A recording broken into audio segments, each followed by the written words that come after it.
what does the pinecone represent? Why is that shown around the world? But more importantly, what does the handbag symbol represent that we see all around the world? This knowledge was kept only in the most high levels with priests and magi. Only those at the top could understand what these meant. Many of these ancient symbols throughout history were eventually inverted and perverted to their opposite meanings. In some cases, to almost demonize them, to seem like it's something that's evil when it's truly something that's the complete opposite. These individuals, they are the keepers of knowledge and the keepers of how to create civilizations. They're the ones that jump-started every major advanced, sophisticated civilization we can around the world. I really think this is going to help connect a lot of these missing pieces for people that are yearning for this knowledge. So I want to give just a tiny little bit of a background, because I know that not everybody that comes to this information is at the same level. You know, they haven't necessarily studied this for years and years and years. Maybe they're just discovering this for the first time. So what I want to do is just give a really small, very short, higher level and lower level perspective of this before we really get into what we're talking about. Because I feel like this information specifically is at the highest level. It's not something you just jump right into and start talking about, or you're going to get a lot of people that haven't studied it roll their eyes and turn this video off and say, I don't know what he's talking about. So I want to set the stage for what this information is and why it's so important.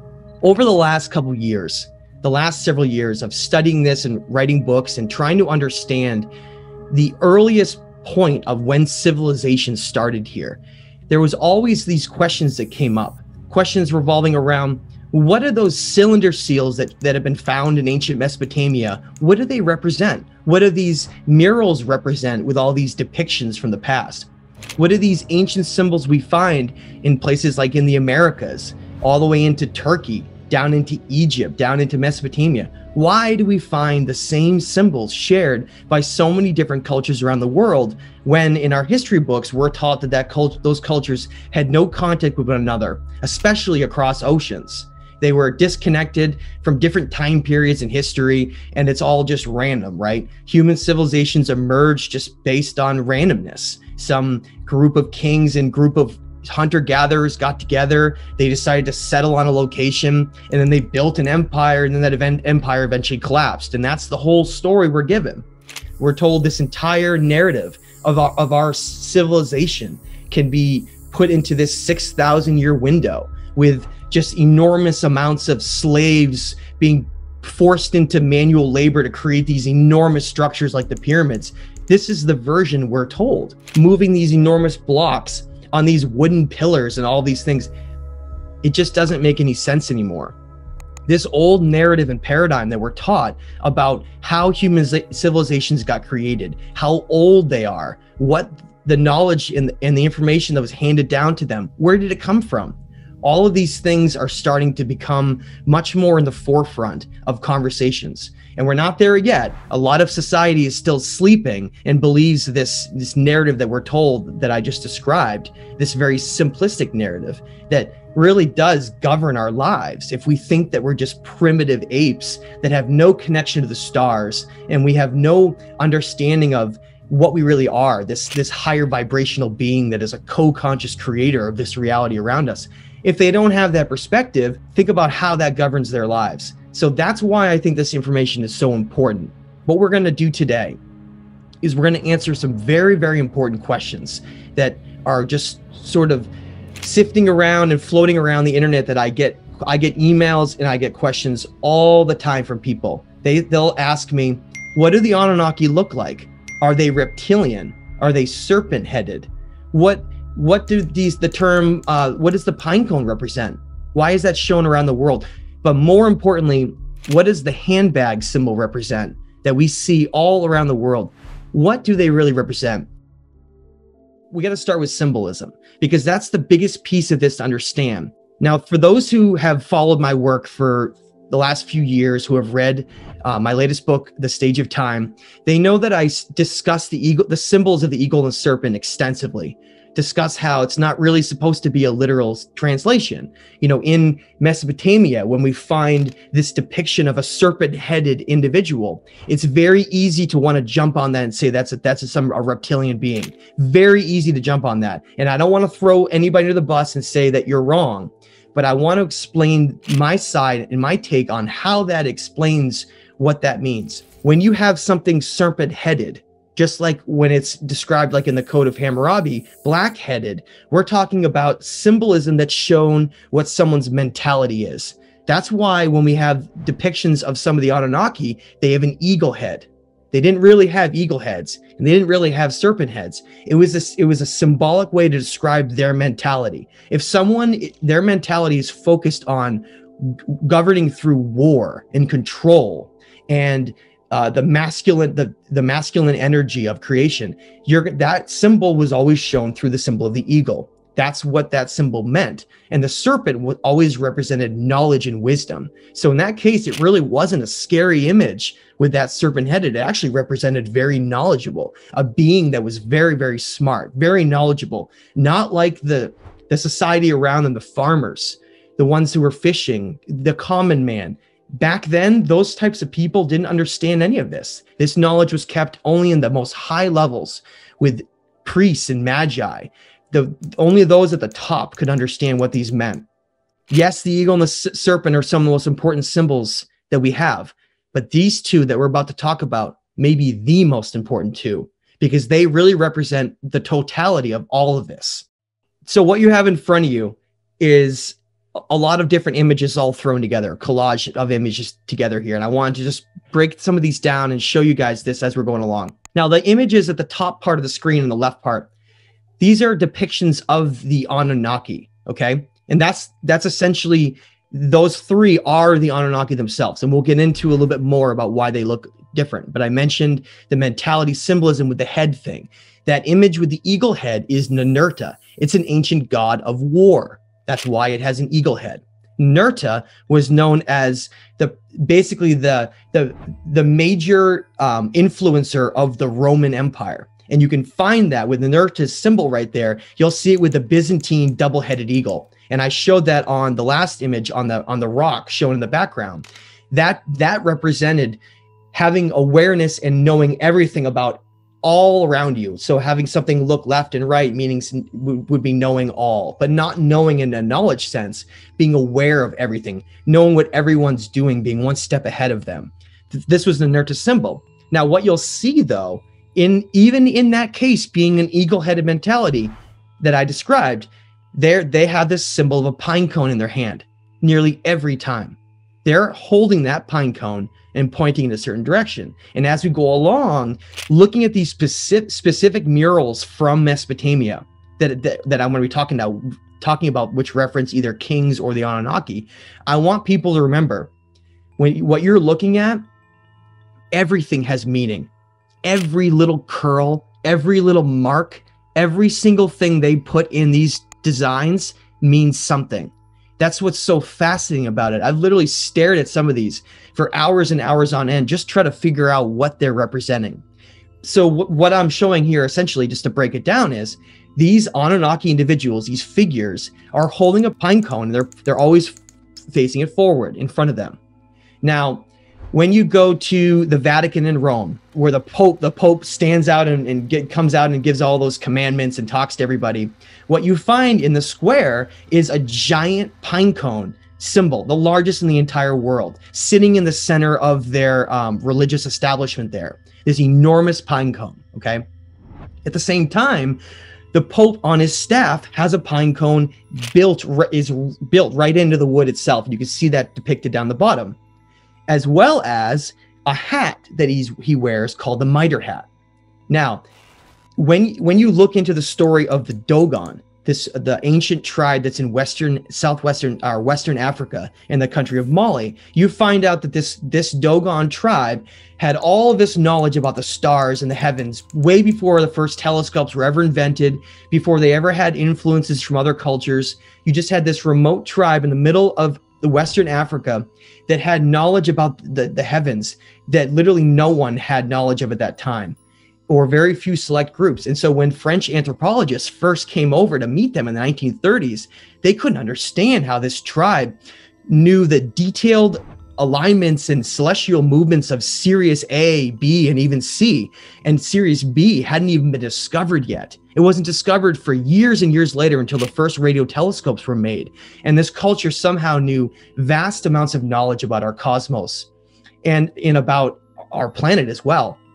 And the reason I say that, I bring up that story, is that if you look at depictions of the Dogon that they have, they show this aquatic serpent-like fish being known as Awanas. And Awanas has a hat on in those depictions. And that hat is where the mitre hat came from.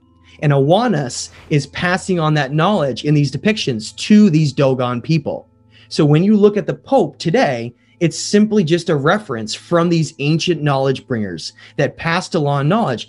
And Awanas wasn't really an aquatic fish being. It was just a symbol to represent Enki.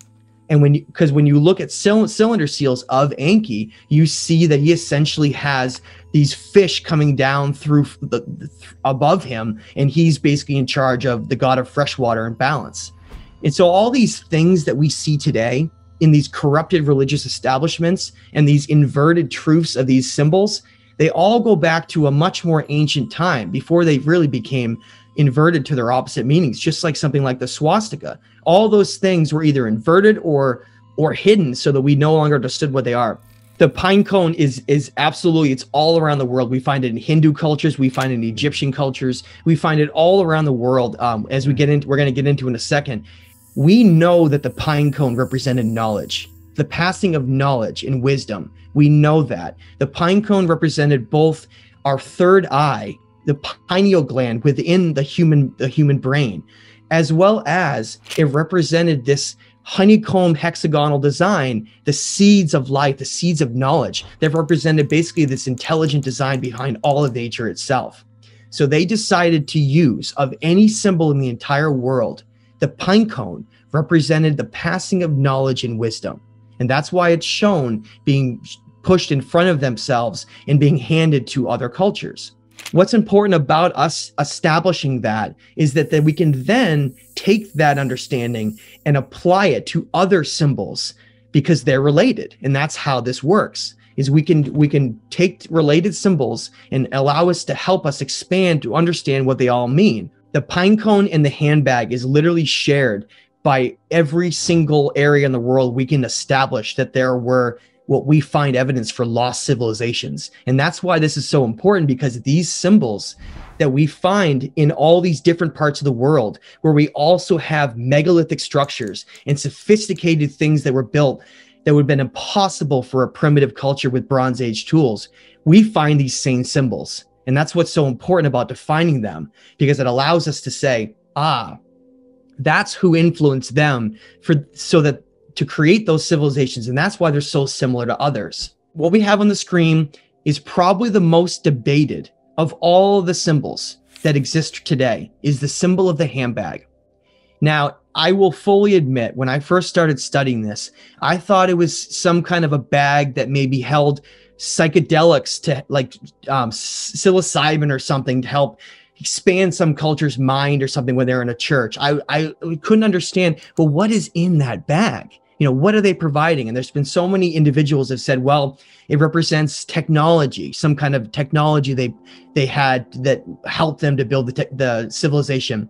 And this is where I've come to, and this is where I want to try to lay down the definition I think makes the most sense to connect with the pineal gland. And it's going to make more sense as we go along, because we have depictions with all of them together in the next coming slides. So we'll put all this together in one place. So the handbag symbol has been shown in almost every single place that we have megalithic lost civilization imagery and structures around the world. We find these symbols. This handbag. Now on the left side is Pillar 43 at Göbekli Tepe. So we see the same handbag symbol there, and that's in Turkey. Now the image in the middle is one of these Anunnaki images with the pine cone holding it out, and then the handbag down below. The following one on the right is from Mexico, La Venta, Mexico, with the Olmec. And you can see Quetzalcoatl up behind him with essentially an Olmec individual with a head of a serpent as well, like serpent headed, remember, holding and passing along a handbag. So what does this mean? What does it really represent?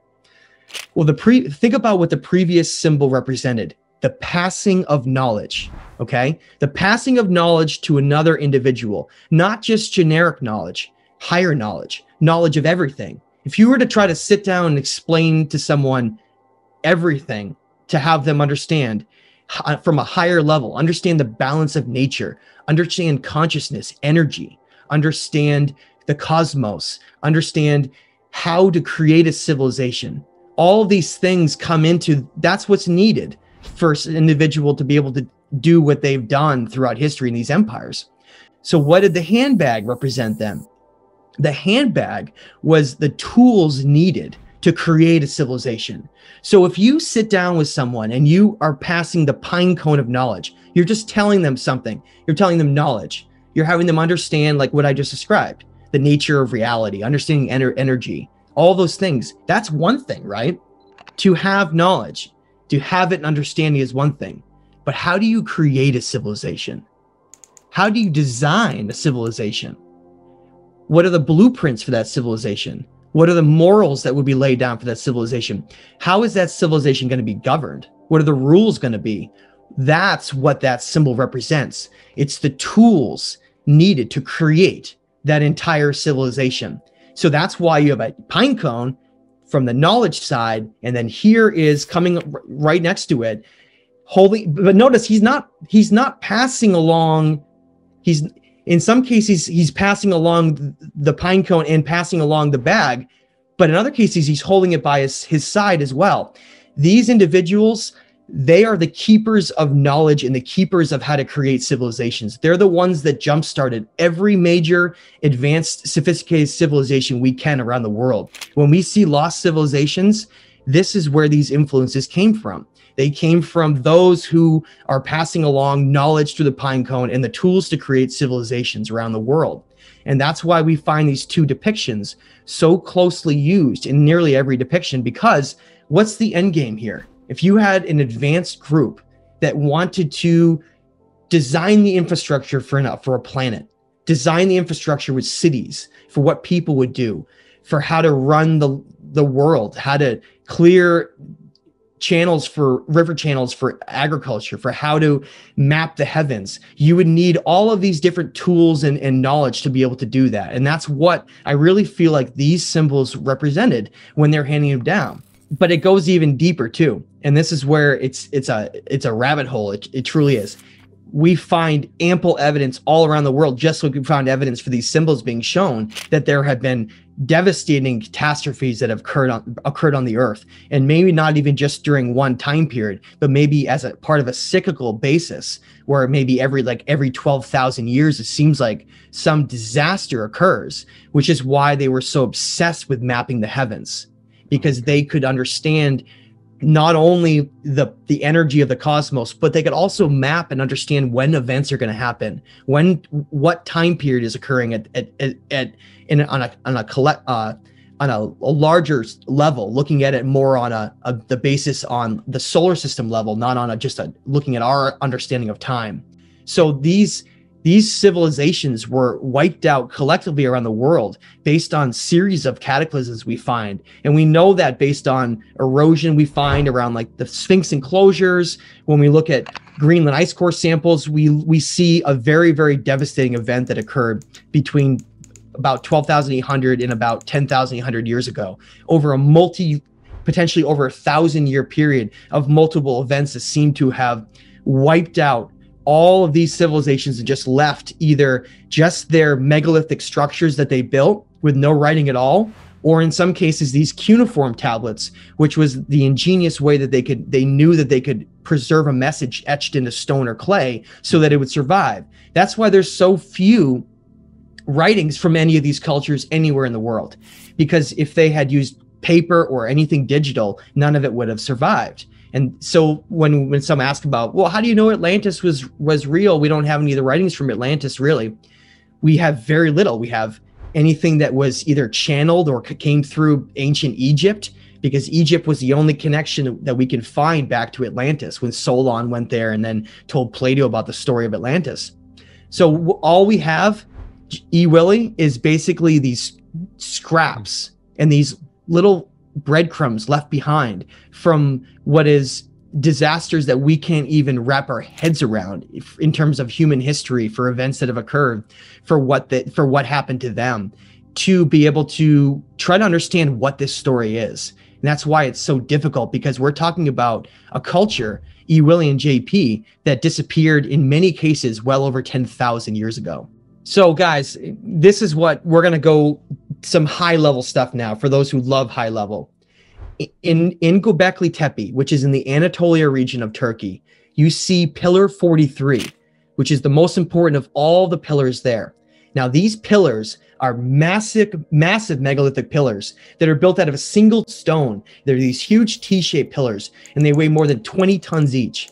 And they have all these strange depictions on them. The first thing to mention about Pillar 43 is it has the handbag symbol at the very top, meaning the tools needed to create a civilization, right? So they're worshiping that knowledge and those tools that created their civilization. Why is that so interesting and important? I've mentioned this before, but I want to mention it again for those who don't know. Göbekli Tepe is one of the most important sites, not for its sophistication with megalithic giant blocks like we see across Peru or in Egypt, not for that reason, but because it contains certain levels of archaeological evidence that helps us to really understand this story well, to back up this information. And what you find in Göbekli Tepe is that as they've uncovered different layers going down in, they found that this entire astronomical temple, which is what this was buried under mountains of debris, deliberately buried and hidden, closed off. When they finally got down and dug in and found this temple, they found that there were very peculiar layers of organic material within other layers that went down deep below that. And they were able to radiocarbon date that organic material to 11,800 years ago for this civilization in Göbekli Tepe that made that temple. So we know that. We know that base value. And we also know that that was the time period that was a lot of violent earth changes were happening based on ice core samples. The same destructive time period during the Younger Dryas period around 12,000 years ago. When they went down and uncovered those layers, remember, we're told that every civilization is simply nomadic hunter-gatherers, and they just, in terms of Göbekli Tepe, that what mainstream archaeologists tell us is that this group just happened to decide to stop hunting and hang out there for a few years and build the most sophisticated astronomical temple ever built. That makes a lot of sense, right? But what makes more sense is when you go down through the layers, you find that in the layers right below where this construction was done, we do find hunter-gatherer evidence, extensive hunter-gatherer evidence. There were hunter-gatherers moving through this region, but then right above it, within a very, very short amount of material, only within years, say, of material that could have been accumulated, we see all the sophistication that comes out of nowhere. Agriculture starts getting practiced. Cities are built. We find sophisticated society has emerged on this site out of nowhere. Seemingly out of nowhere. And then what do we find on that pillar? Those handbags shown like if you were, let's say you were a hunter-gatherer group, you were living in that region, hunting wild animals and living off the land. And all of a sudden, this group of enlightened individuals comes in and teaches you all of this wisdom and knowledge. They completely change the structure of your society. They give you all these tools. They give you understandings of, they teach you how to farm. They teach you about the cosmos. They teach you about consciousness. They give you all this information and knowledge. They give you the tools to create those civilizations, and then they leave.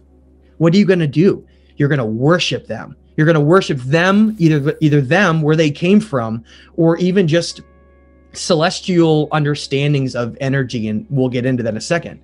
But now look what's below the handbag symbols. We see a vulture, okay? And we see a vulture who's got a circular round thing above his arm. And some have speculated that that's a comet or an asteroid. Now look below the vulture, you see a scorpion. Now let me break this down. what I wanted to explain here and describe is, notice on the left, you have the handbag symbol in the top, and then you have the vulture and the scorpion. Now, if we look at up in the cosmos, we find that we see strikingly similarities with what's known as Cygnus. It's the constellation of Cygnus and Scorpius represent those depictions. And now they're in a look at the alignment of them. Not only are they shown on this cosmological chart, they're in the exact same position to each other. Look at Cygnus and look at Scorpius below it. Now at the top, Cygnus is connected to a star. See the hand of, or the wing of the vulture? There's a star right above its wing. That star happens to be called Deneb, and it's one of the brightest stars, not in our region, but the entire galaxy. One of the most illuminating stars in all of the galaxy happens to be right above Cygnus, but not just a coincidence. Think about the symbol of the cross, getting into symbols. The ancient cross, the most ancient symbol of all, which, by the way, predates Christian religions by thousands of years. In fact, these Anunnaki symbols that we're going to show in these murals, they have the symbol of the cross in many different places. It's one of the most ancient symbols of all. And to put this to bed too, the cross represents the crossing of energy, mind, body, and soul, the three ingredients for humans to reach ascension. That's what has been taught all throughout history. It's still the teachings of Jesus in the Roman Christian Bible. There's good information there, but it originally came from a much earlier place. It represented the crossing of energy. And it just so happens that Cygnus, it represents a constellation of a cross. And one of the brightest stars in our entire galaxy happens to be the top of the cross, which would represent essentially ascension. I find that incredibly interesting. So we find Cygnus and Scorpius in this depiction at Göbekli Tepe with handbags right above it. Now, I'd like people to think about that for a little bit. What does that mean? Does that mean that those beings who provided, does it mean that they're the ones who brought those tools? There's just endless questions that go into that, but I want to leave people with that understanding of what's shown on that and how those handbag symbols are right above that. Now, there's one more incredibly interesting piece of the puzzle. Just so happens that Cygnus and Scorpius are in what's known as the dark rift of our galaxy. The dark rift is an area of the galaxy that has the highest amount of dark energy of our entire galaxy, is in that location. For those who don't know what dark energy is, it's when you think of a system of balance, as above, as below, you find when you look at something like the underworld and heaven, higher and lower dimensions, there's always balance no matter what. Dark matter would be like the equivalent of the underworld for our planet, but in the galaxy. It is the other side of matter. Everything is always balanced. Now, guys, this is probably, I would have to argue, my favorite depiction of any mural in the world. It may seem silly, but something like this can answer almost everything. Think about all the stuff we've talked about. What does the pinecone mean? What does the handbag mean? They're right here, but we get a lot more information than just that. Now, guys, I'm going to break this whole thing down, and this is where I think is going to help connect a lot of pieces for people, a lot of these clues that remain hidden. Now, like a puzzle piece to try to put together this lost story of history, you take it one piece at a time. So once you know the pinecone means the passing of knowledge and wisdom, you put that piece into place. Then you understand how they're holding the handbag. You put that piece into place. If you have the understanding that beings that have wings, it's supposed to represent gods, ascended beings that are from other dimensions, you put that piece into place too. And what do you get? You get a depiction here that tells an entire story. It tells an entire story of what occurred in the past to create sophisticated civilizations. Now, let me break it down. Notice there's two individuals in the center that are surrounded by what's called the tree of life. And then there's two individuals on the outside. And then above the tree of life, you have the winged solar disk with Anu in the center, okay? Now, Anu is like running the wheels of this tree, this life, like balance. And the more you learn about the Anunnaki, the more you find that they're obsessed with maintaining balance. They did a lot of bad stuff here, but because of that, they had to do certain roles and responsibilities to regain that balance. And that's one of the obsessions they always have, no matter what you look at. That's why the tree of life is always depicted. This balance of life here, this balance of nature, the creation of life. It's all balanced by, according to them, the Anunnaki are in charge of that. That's their responsibility, okay? Now, I used to think that this was supposed to depict all of the Anunnaki. These were 4 Anunnaki. That's not right. That's incorrect, and it took me a long time to understand that. The way you know that is not just by the wings. Look at what they're wearing on their heads. Notice that very carefully. Besides wings, the Anunnaki, if they're shown with their physical head, not a serpent or an eagle, they're always shown the same way. They have horns, ringed horns around their helmet, and they always have 3. That's a status symbol for the Anunnaki. That means that the 2 individuals on the outer side, and it doesn't really mean on either side. Remember, it represents both sides, right? Balance. The 4. The 2 on either end, and the 2 kings in the center. Now notice, the kings are the same height as the Anunnaki. And like I said, I think some things are supposed to be literal, right? Some things are symbolic, but other things are literal. They're the same height as the Anunnaki. Now look, the Anunnaki aren't reptilian. Remember, we're created in their image, not the other way around. We are them. So therefore, look at all the Mesopotamian kings that are depicted all throughout history. When we look at Ashur, when we look at King Hammurabi, when we look at Sennacherib, when we look at Ashurbanipal, notice they look just like the Anunnaki, like they're imitating them, right? They have the long locks of hair all braided. But what do they not have? Notice what's on their head. They don't have any horns. They have a completely different type of symbol on their head. And they don't have handbags or pine cones. You see that? It's telling you a story. Let me break this whole thing down. The Anunnaki had bloodline king offspring based on which are called the Nephilim. Okay, we know that when we look into we look into Genesis, we look into Book of Enoch, all kinds of ancient stories from the past. It extensively talks about that giants were once here, that ancient kings really weren't what we thought they were. They were actually like bloodline Anunnaki kings directly from their bloodline. And so their obsession here was to have their seed rule over the society. So these kings are direct bloodline kings of the Anunnaki. They're being given the knowledge and wisdom to create civilization. Okay? And that's why they're depicted in the center around the tree of life. Now notice what they're carrying. In their left arm, they have what's known as the masculine rod of kingship, of ruling.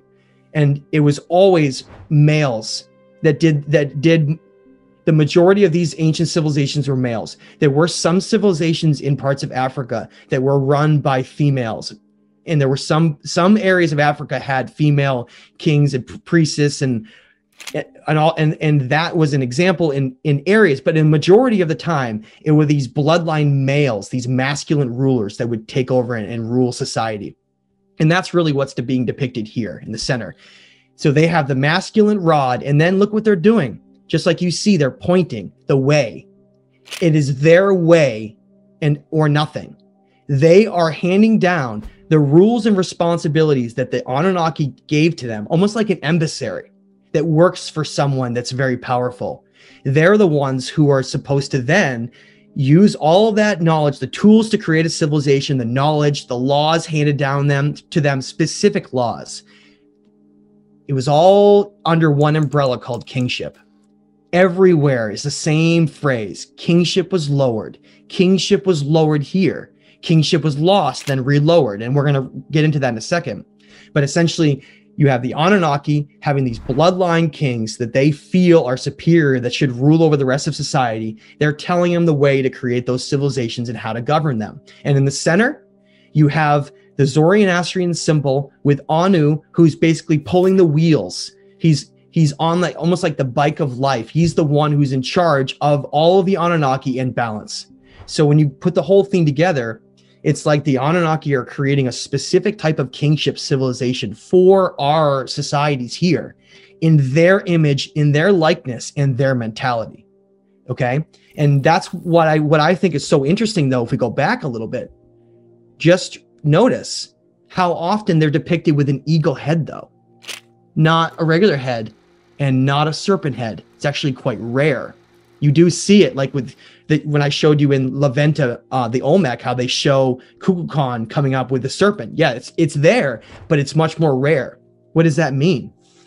It means that the majority of the time, the Anunnaki, when they were creating these civilizations, created them to be warlike empires, which is why throughout history, it's always been governed by war, because it's the easiest way to control civilizations and keep them in a lower state of consciousness. There's always been this battle of the Anunnaki where they didn't want us to become greater than them. And that's what a lot of these struggles have been.